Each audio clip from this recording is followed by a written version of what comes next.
नमस्कार, मैं राहुल यादव। आखिरकार ज्ञानेश कुमार गुप्ता का स्पेशल इंटेंसिव रिवीजन, जो सीधे तौर पर बीएलओज की मौत का कारण है, बेईमानी का एक पूरा का पूरा नेक्सस बनता जा रहा था, आज उस पर सुप्रीम कोर्ट ने बहुत तगड़ा हंटर चला दिया। सुप्रीम कोर्ट ने आज जो कुछ भी हुआ उससे अब चुनाव आयोग, election commission of India, Gyanesh Kumar और चुनाव आयोग के तहत काम करने वाला हर वो अधिकारी और कर्मचारी इस फैसले के बाद, इस आदेश के बाद एक तरीके से टेंशन में है। और ना सिर्फ चुनाव आयोग बल्कि राज्यों की जो सरकारें हैं, चाहे वो बिहार की बात करें, तमिलनाडु की बात करें, उत्तर प्रदेश की बात करें, उन सरकारों को भी आदेशित किया है सुप्रीम कोर्ट ने। क्या कुछ कहा है, और इसी टिप्पणी के बाद, इसी आदेश के बाद कहा जाने लगा है कि ज्ञानेश कुमार और चुनाव आयोग का जो एक तरीके से एसआईआर था, जो बीएलओज की एक तरीके से मौत का सबसे बड़ा कारण, सबसे बड़ी वजह बनता जा रहा था, अब उस पर लगाम लग जाएगी। पूरा मामला आपको मैं समझाने की कोशिश करूंगा। साथ में एक और मामला, जिस वक्त चीफ जस्टिस ऑफ इंडिया और justice Joymalya Bagchi supreme court में वकीलों की दलीलें सुन रहे थे, ठीक उसी वक्त उत्तर प्रदेश में कहीं एक सहायक बीएलओ कुएं में कूदकर अपनी जान देने वाला था। क्या वो खबर है, उसके बारे में भी आपको बताऊंगा। और तमिलनाडु में कैसे 85 लाख से ज्यादा वोट्स एसआईआर के जरिए खत्म किए जा रहे हैं, उस पर भी बातचीत करेंगे। लेकिन सबसे पहले एक खबर की ओर आपका ध्यान दिलाना चाह रहा हूं। ये जरा आप खबर देखिए। सबसे पहले ये ट्वीट है प्रभाकर मिश्रा का, जिसमें इन्होंने बताया कि दरअसल कोर्ट में हुआ क्या है। देखिए, सुप्रीम कोर्ट में सबसे पहले बता दूं हुआ क्या। सुप्रीम कोर्ट में जो तमिलनाडु में जो साउथ के जो एक्टर हैं, एक्टर विजय, उनकी पार्टी की तरफ से पूरे देश में हो रहे बीएलओज की मौतों को लेकर चिंता व्यक्त की गई थी, खासतौर पर तमिलनाडु को लेकर, और उसको लेकर वो सुप्रीम कोर्ट गए थे। सुप्रीम कोर्ट में उनकी पार्टी के टीवीके के जो वकील थे शंकर नारायण, उन्होंने अपनी दलीलें पेश की और इस दौरान उन्होंने बहुत सारी बातें लिखी। उन्होंने बताया कि किस तरीके से अपनी पूरे देश में बीएलओज दम तोड़ रहे हैं, सुसाइड कर रहे हैं। इस पर सुप्रीम कोर्ट ने अपना आदेश दिया है। सुप्रीम कोर्ट ने देखिए क्या कहा। सुप्रीम कोर्ट ने कहा है कि एसआईआर वाले राज्यों को निर्देश देते हुए कहा है कि बीएलओज पर दबाव कम करने के लिए अतिरिक्त स्टाफ लगाएं। दूसरी बात कही है कि अगर कोई बीएलओ व्यक्तिगत कारणों से एसआईआर करने में सक्षम नहीं है तो उचित कारणों की स्थिति में उन्हें राहत देने पर विचार किया जाए और उनकी जगह पर दूसरे को काम पर लगाया जाए। आप सोचिए कि उत्तर प्रदेश में सुधीर, फतेहपुर में सुधीर ने किस तरीके से सुसाइड करने के लिए उनको मजबूर कर दिया गया। उनकी शादी थी, मेहंदी थी और अगले दिन उनकी बारात उठने वाली थी और बारात की जगह उनकी अर्थी उठी। इस तरीके का दबाव था और अब जाकर कोर्ट में यह मामला गया, तब सुप्रीम कोर्ट ने यह बात कही है। ऐसे ना जाने कितने मामले होंगे, ना जाने कितने लोग होंगे जो तनाव से गुजर रहे होंगे और कुछ ने तो आत्महत्या कर ली। अब सुप्रीम कोर्ट ने साफ साफ चुनाव आयोग से कह दिया है कि अगर बीएलओ छुट्टी मांग रहा है तो आपको छुट्टी देनी पड़ेगी। साफ साफ बताया गया कि अगर वाजिब कारण दिया जा रहा है तो आपको उसकी जगह दूसरे व्यक्ति को लगाना पड़ेगा।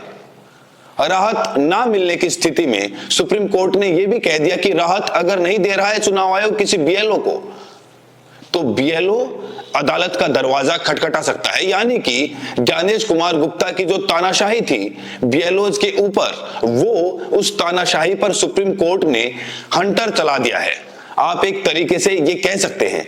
लेकिन इसमें कुछ और पेच भी है। क्या वो पेच है ये मैं बताता हूं। ये जरा अगला ट्वीट देखिए।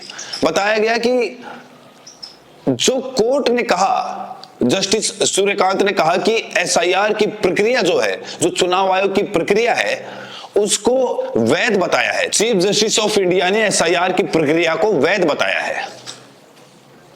और ये टिप्पणी सीजीआई की उस वक्त आई है जब लगातार एसआईआर की वैधता को लेकर चैलेंज किया गया है सुप्रीम कोर्ट में कपिल सिब्बल, अभिषेक मनु सिंघवी लगातार उस पर दलीलें दे रहे हैं। बीते दिनों भी कपिल सिब्बल और अभिषेक मनु सिंघवी ने, खास तौर पर अभिषेक मनु सिंघवी ने ये कहा था कि यह साफ तौर पर असंवैधानिक है। चुनाव आयोग संसद द्वारा बनाए गए कानूनों पर चल सकता है, वो अपना नया कानून इंट्रोड्यूस नहीं कर सकता है, वो मास लेवल पर एसआईआर नहीं कर सकता है। लेकिन सीजीआई की तरफ से ये कहा गया है कि ये प्रक्रिया जो है ये वैध है। अब ऐसे में ये एक नया पेच भी यहाँ पर देखने वाले देख सकते हैं। लेकिन ये बयान आया है इस बीच, इसको लेकर ये कहा गया कि एसआईआर की जो प्रक्रिया है वो वैध है, इसे पूरा करना ही होगा।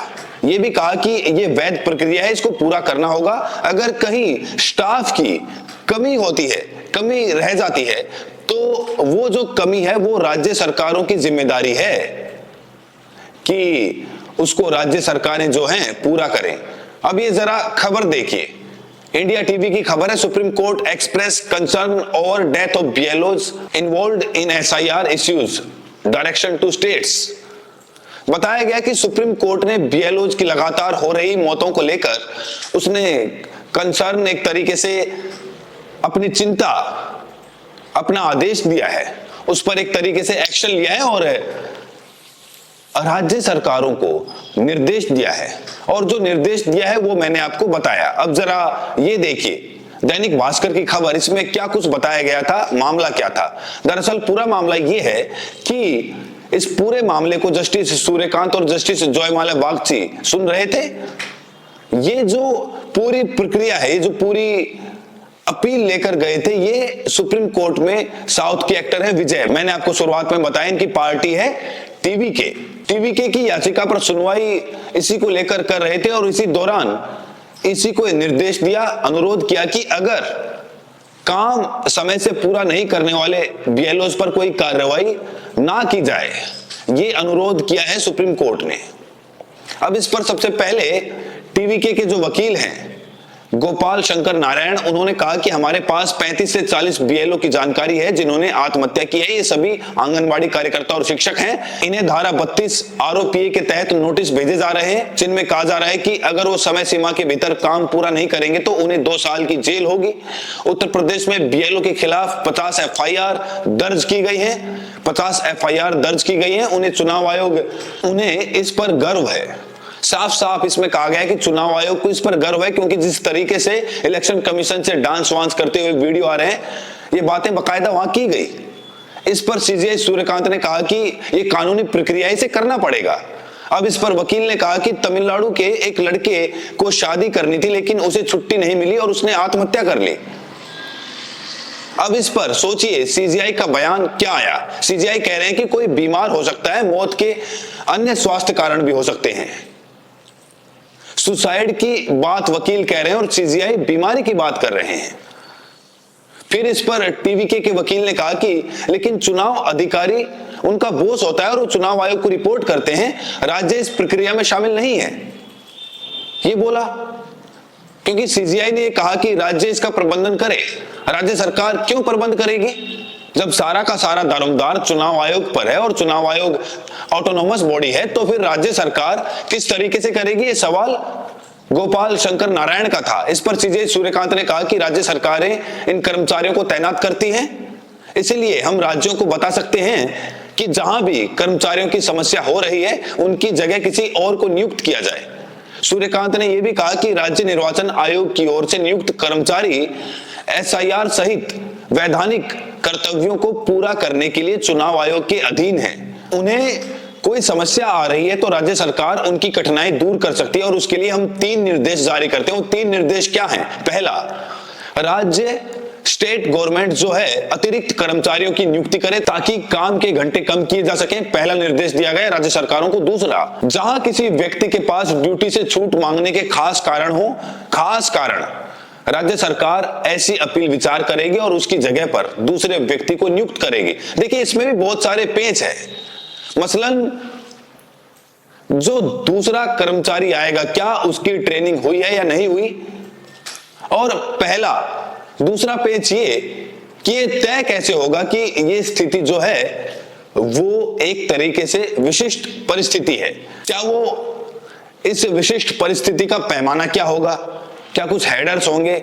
मसलन बीमारी होगी तो किस तरीके की होगी, बुखार खांसी जुकाम होगा, या कोई अनअवॉइडेबल वर्क होगा, घर परिवार का, शादी ब्याह का, या किसी की डेथ ट्रेजेडी से रिलेटेड होगा।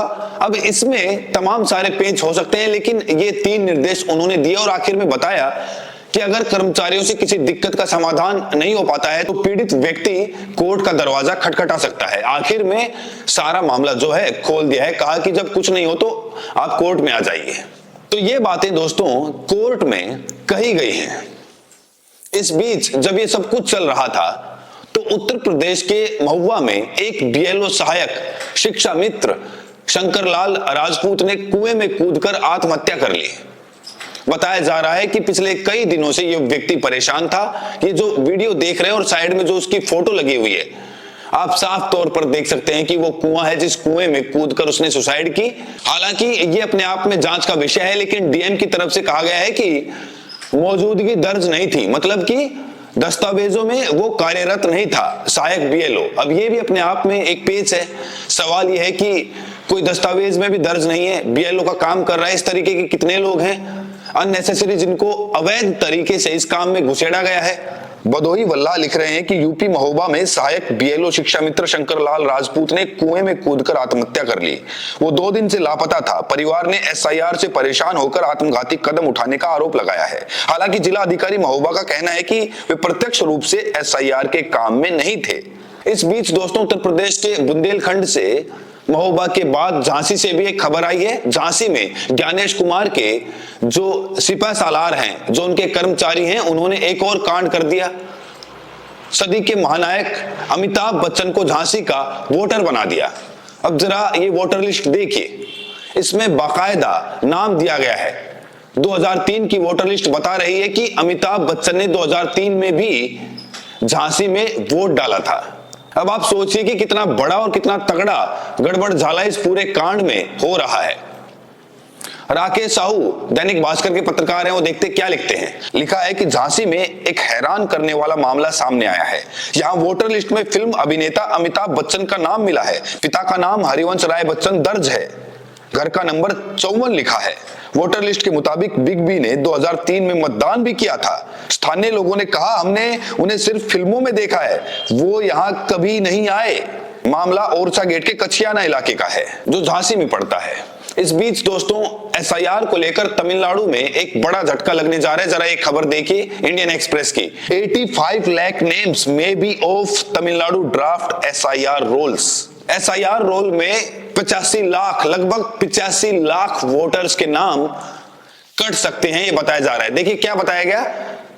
With 8 days left for the enumeration phase of special intensive revision of the electoral roll to be completed, the number of forms that remained uncollectable so far in Tamil Nadu stood at 84.91 lakh, indicating that these many voters' names may potentially be removed from the draft electoral rolls to be published on December 16, 2025. 16 दिसंबर से publish होने से पहले लगभग 1 हफ्ते का समय बचा है और इसमें यह समझ में आ रहा है कि लगभग 84,91,000 जो फॉर्म है वो अभी सबमिट नहीं हो पाए और उनका नाम जो है वोटर लिस्ट से कट सकता है। ये बात इसमें बताई गई है, अपने आप में बड़ा नंबर है। तो दोस्तों अभी के इस वीडियो में इतना ही। बहुत बहुत शुक्रिया। आप ये वीडियो कहां से देख रहे हैं कमेंट सेक्शन में जरूर बताएं। बहुत बहुत शुक्रिया।